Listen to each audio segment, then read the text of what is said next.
Deuteronomy chapter 14. Pagan practices forbidden. You are children of the Lord your God. You must not lacerate yourselves or shave your forelocks for the dead. For you are a people holy to the Lord your God. It is you the Lord has chosen out of all the peoples on earth to be his people, his treasured possession. You shall not eat any abhorrent thing. These are the animals you may eat: the ox, the sheep, the goat, the deer, the gazelle, the roebuck, the wild goat, the ibex, the antelope, and the mountain sheep. Any animal that divides the hoof and has the hoof cleft in two and chews the cud, among the animals you may eat. Yet of those that chew the cud or have the hoof cleft, you shall not eat these: the camel, the hare, and the rock badger, because they chew the cud, but do not divide the hoof. They are unclean for you. And the pig, because it divides the hoof, but does not chew the cud, is unclean for you. You shall not eat their meat, and you shall not touch their carcasses. Of all that live in water, you may eat these: whatever has fins and scales you may eat, and whatever does not have fins and scales you shall not eat. It is unclean for you.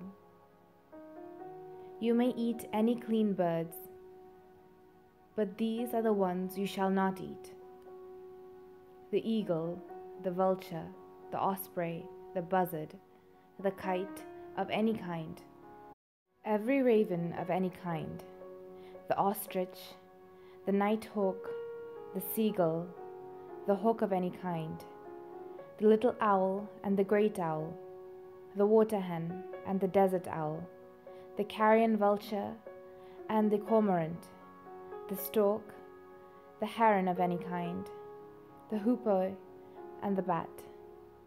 And all winged insects are unclean for you. They shall not be eaten. You may eat any clean winged creature. You shall not eat anything that dies of itself.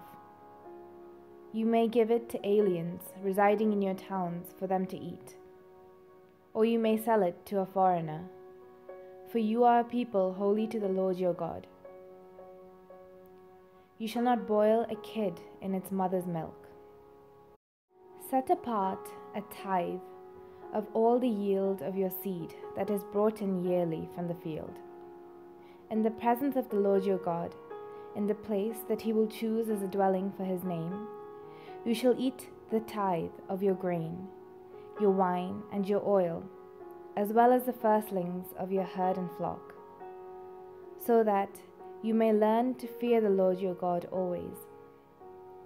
But if, when the Lord your God has blessed you, the distance is so great that you are unable to transport it, because the place where the Lord your God will choose to set his name is too far away from you, then you may turn it into money.